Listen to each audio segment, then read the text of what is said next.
In the Grand Canyon, as nowhere else in the world, 2 billion years of history are exposed to the gaze of man. This living wilderness of stone, cutting a mile into the Earth's crust, is a masterpiece carved on the face of time. In 1906, President Theodore Roosevelt called the Grand Canyon the one great sight every American should see. You cannot improve upon it, he said. The ages have been at work on it, and man can only mar it. That he has done in many ways. The massive Glen Canyon Dam is set between the ancient walls like a keystone. Conservationists have called it an act of vandalism. The Navajo Generating Station, whose stacks emit 7 tons of sulfur dioxide every hour, contributing to the growing problem of haze and air pollution. And uranium mining, temporarily suspended, but only after a bitter fight over the damage it has caused. The downstream ecosystem has been thrown into flux by dam flooding. Cold water and erosion have devastated many animal species. Recreational users have been affected too. Our crew examined these conservation issues while running the Colorado, America's premier whitewater river. We picked them up at the historic Phantom Ranch Put-In, where Roosevelt camped in 1913, as trip leader Mike Boyle laid out the plan. We're going to jump in the boats, head on down. I'm not going to go too far, just a few miles on down to camp, but we do have a rapid, pretty good sized one in the way, which we're going to run this afternoon. Short drop, but it's a very steep drop. It only drops about 17 feet. It's pretty steep. On the team was Richard Fox, the 4-time world kayak champion. Creek is often more difficult at lower water, like we're seeing now. Is that okay to ride it in the saddle? Also, Miriam Jerusalmi, the woman's kayak world champion. And can you serve the hole, or? Well, I suppose that depends on how brave you are. I wouldn't surf that hole, but you're a lot better in a kayak than I am. In 1989, Miriam won her first world championship in slalom kayaking.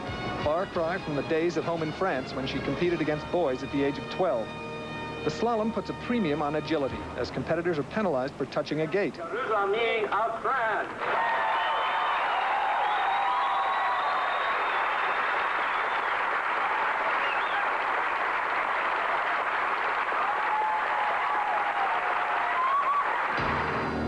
In the same year, Englishman Richard Fox won an unprecedented 4th men's world championship, completing his dominance of slalom kayaking in the 80s. He has been competing since he was 14. Richard Fox of Great Britain. Miriam and Richard have a hammerlock on their sport. They will soon begin training for the 1992 Olympics. Joining them was a world record holder of another sort, Glenn Fry. What do I do? Hold on. Yeah. Stay in the boat. The way we want unless the boat flips and then get out, right? There you go. Get away from it. We want you holding on in the front. As a member of the Eagles, Glenn was part of a team that won 4 Grammy Awards and sold over 60 million records. He's an active conservationist who wanted to host a journey down the Colorado to examine the threats to the Grand Canyon and to experience whitewater action.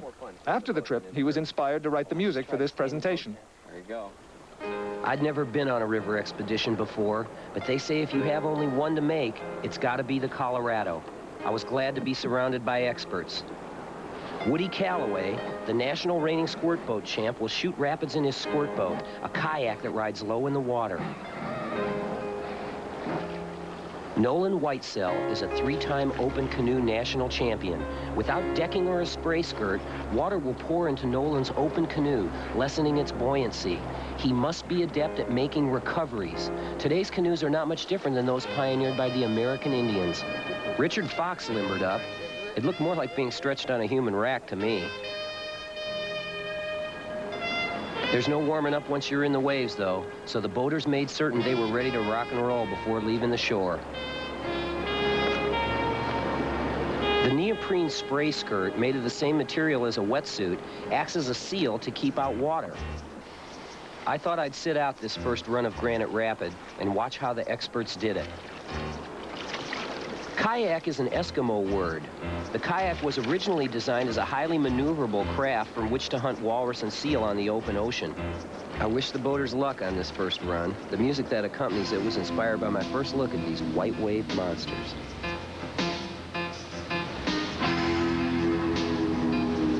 World champion Miriam Jerusalmi led the way. She power-stroked upstream to catch a wave, then surfed out to continue her descent.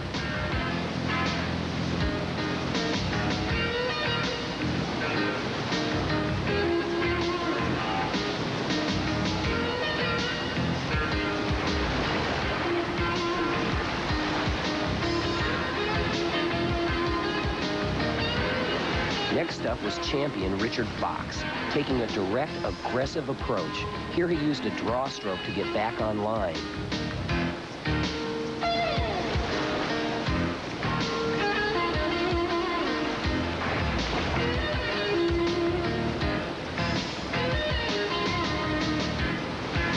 Kirk Baker, director of the Aspen Kayak School, came next.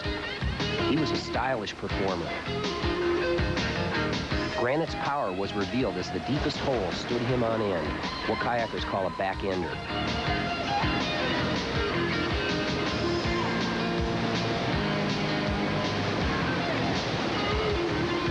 Paddleless squirt boater Woody Callaway blazed his own trail, his craft almost invisible as he descended.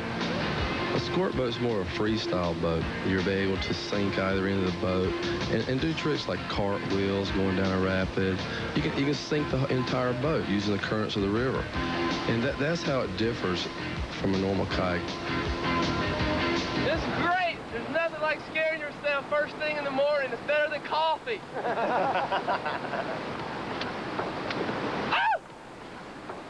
You need sharp cameramen out here to catch you. You just see these hands at the top and then pops up, goes dive, dive, dive. Finally, Nolan Whitesell launched off the first wave in his open canoe. It looked like such an ungainly craft I was interested to see what would happen if it flipped. Nolan is one of the few open canoeists who can roll his craft back up when it's full of water. Okay. You gotta eat it! Okay, roll up, Nolan! Come on, roll up! He's in! Good job, Nolan! Granite looked like a tough place for a beginner like me. Remember the first time you stood on the end of a diving board and looked down? That's how I felt.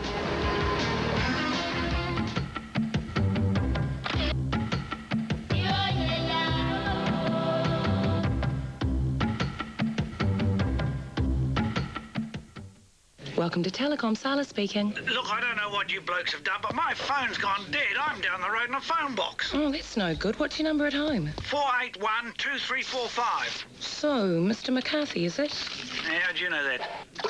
I've got your phone details in front of me. Well, I hope you haven't cut it off. I've paid my bill. Yes, I can see that. And there does appear to be a fault. So when would be a convenient time for someone to call? I suppose before the weekend would be out of the question. What about first thing in the morning? You mean tomorrow morning? Yes, that's right. I'll have the jug on. Telecom's commitment to service to New Zealand households means that when you call 120, we're there to receive your call 24 hours a day, 7 days a week. If we need to visit your home, we'll arrange a visit convenient to you.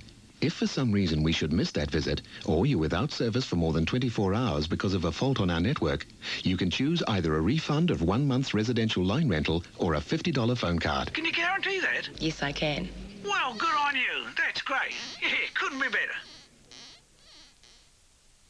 Here's the flea treatment that's really got pets talking. Program stops fleas by killing the eggs. No fleas in here at all. So, where might one purchase program? Only from the vet clinic. The nurse said to have it with dinner. Just once a month. No more fleas. No more scratching. Fantastic.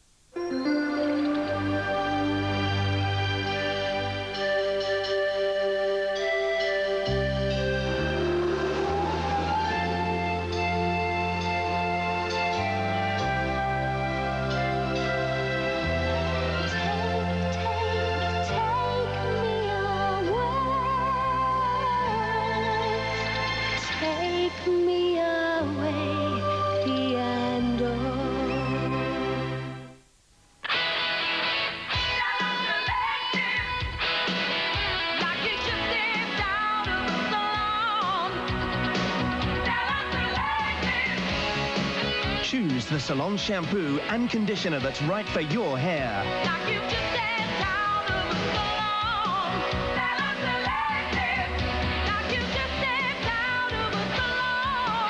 Your hair, your choice. Hey,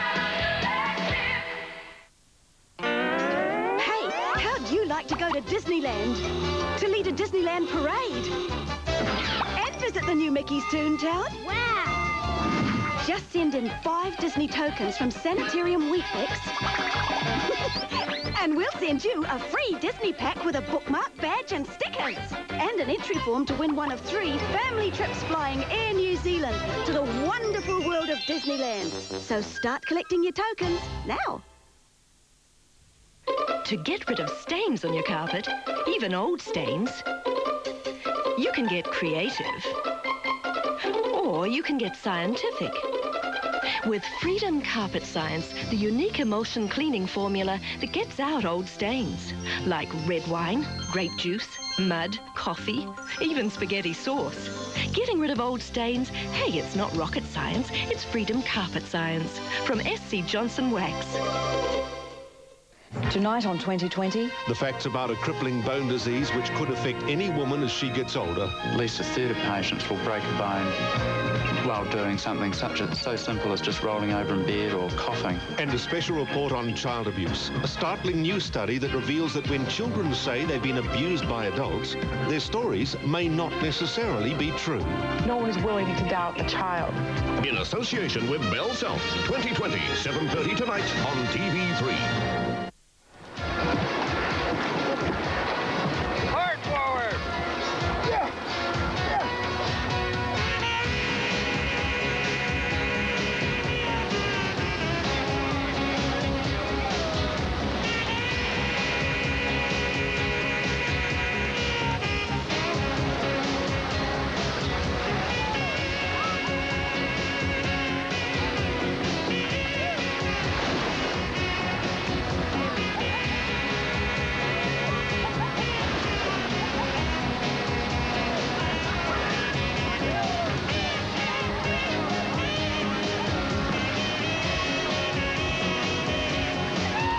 Down, and from what I understood, a lot more to go.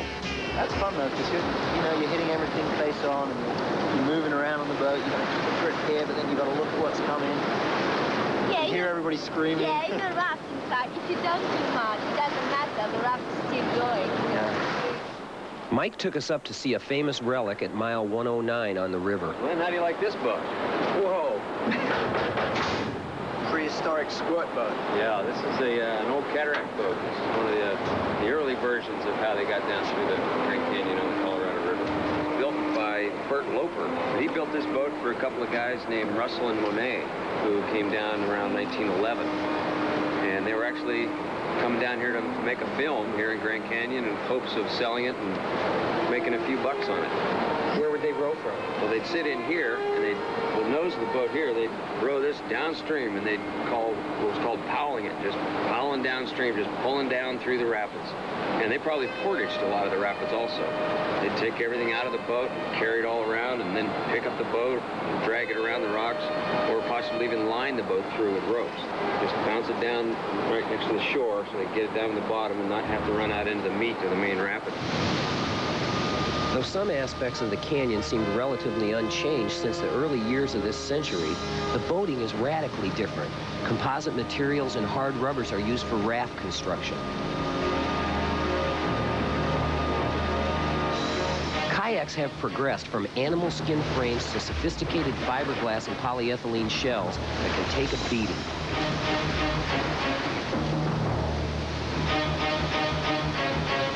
Squirt boating is one of the newest uses for a low-volume kayak and a growing sport in its own right.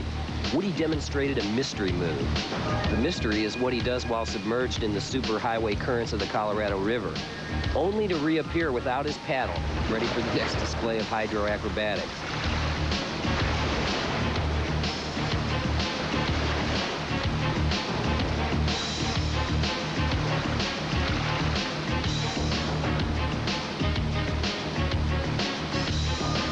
Richard showed how the kayak, which rides higher in the water than Woody's squirt boat, can be maneuvered above the surface. His tail stand and pirouette are state-of-the-art moves.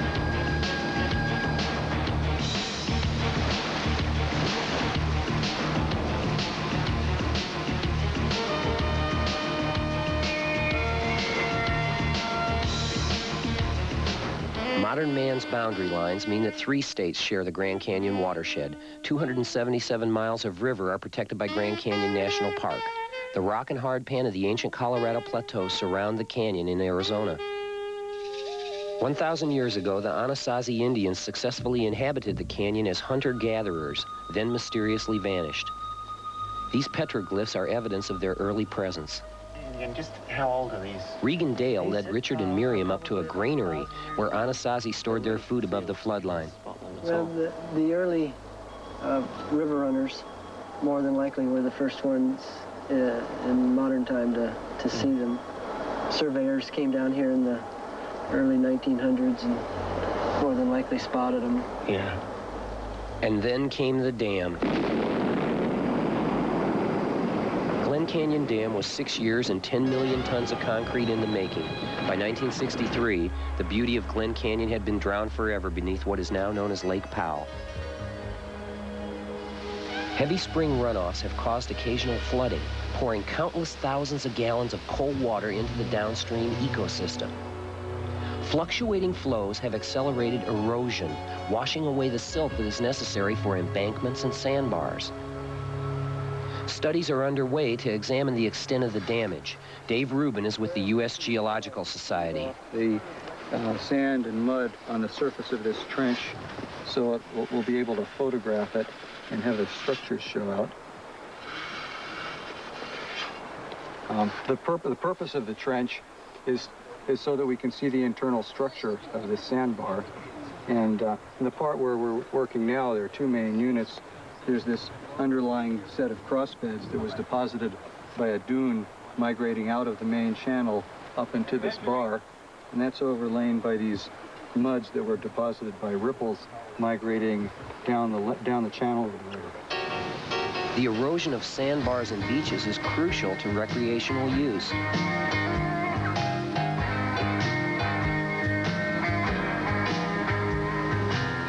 Kayakers surfed ahead of us, catching waves and riding them as playfully as dolphins, but their laid-back approach belied a high degree of skill.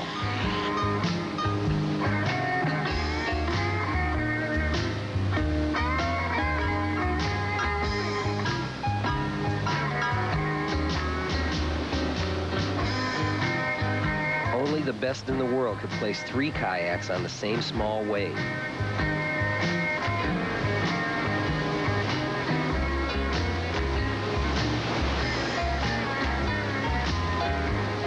With a few swift power strokes, Woody launched himself onto a wave. Once on a roll, he got the Zen or Ninja Turtle focus on things. I wasn't sure which.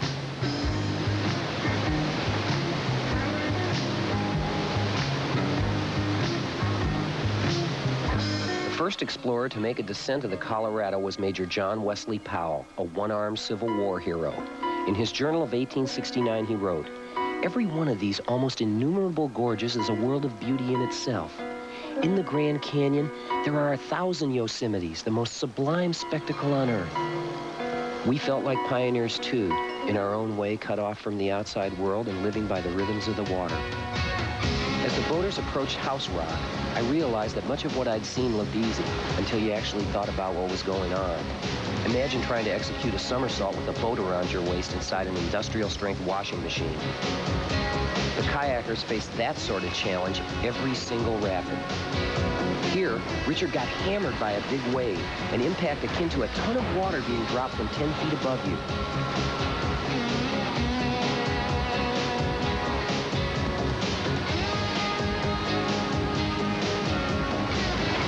This time, using a paddle, Woody stroked into the heart of the run, only to be reminded of the Colorado's power. Nolan faced danger to an even greater degree as his canoe swamped and grew heavy with water.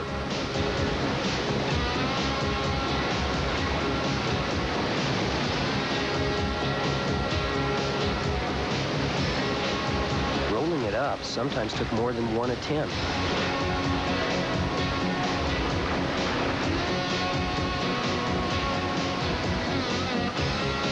We also discovered that the canyon was a living laboratory and that the jury was still out on the ultimate ecological effects of the Glen Canyon Dam.